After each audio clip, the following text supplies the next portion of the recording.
Tengku Sulung, pahlawan besar Reteh yang tak pernah tunduk.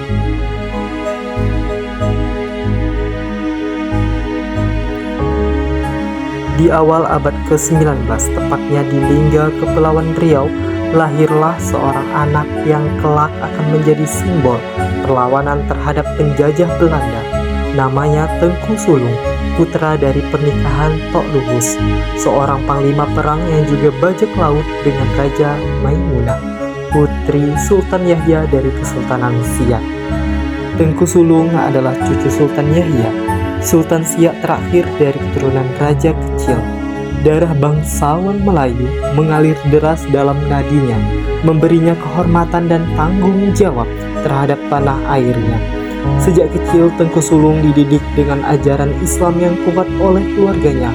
Pemahaman agama yang mendalam ini membentuk karakter dan pandangan hidupnya, terutama sikapnya terhadap kolonialisme Belanda. Ia tumbuh dengan keyakinan bahwa menyerahkan tanah air kepada penjajah adalah pengkhianatan terhadap nilai-nilai yang ia pegang.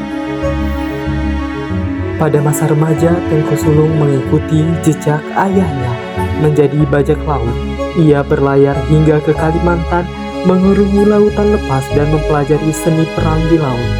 Di Keruang, Kalimantan, ia bahkan pernah tertembak di wajahnya, meninggalkan bekas luka yang menjadi saksi keberaniannya hingga masa tua.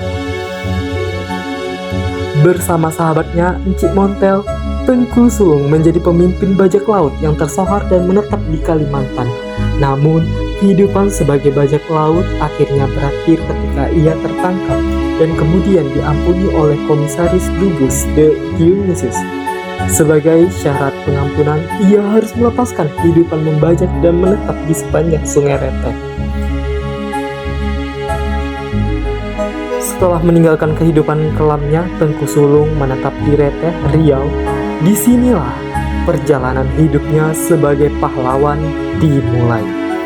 Ketika Sultan Muhammad Syah dari Kesultanan Riau, Lingga wafat pada tahun 1841, tahta jatuh ke tangan putranya Sultan Mahmud Muzaffar Syah.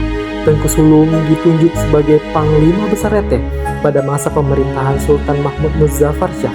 Pengangkatan ini terjadi karena Tengku Sulung menolak tunduk pada Sultan Sulaiman yang diangkat oleh Belanda untuk menggantikan Sultan Muhammad Syah. Bagi Tengku Sulung, Sultan boneka Belanda tidak layak mendapatkan kesetiaannya.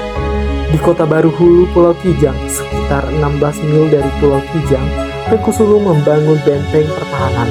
Benteng ini dibangun di kawasan seluas 2 hektar, menjadi markas strategis perlawanan sekitar 3 km dari benteng utama. Ia juga memiliki rumah berupa benteng kecil yang ditumbuhi pohon dedap. Meskipun Tengku Sulung belum ditetapkan sebagai pahlawan nasional, namanya tetap hidup dalam ingatan masyarakat Riau sebagai Panglima Besar Reteh yang tak pernah tunduk pada penjajah. Kisah hidupnya mengajarkan kita bahwa kehormatan dan kemerdekaan adalah harga yang tak dapat ditawar. Lebih baik mati berdiri daripada hidup berlutut di hadapan penjajah. Semangat perjuangan Tengku Sulung untuk kemerdekaan dan kehormatan bangsa akan terus hidup sepanjang masa.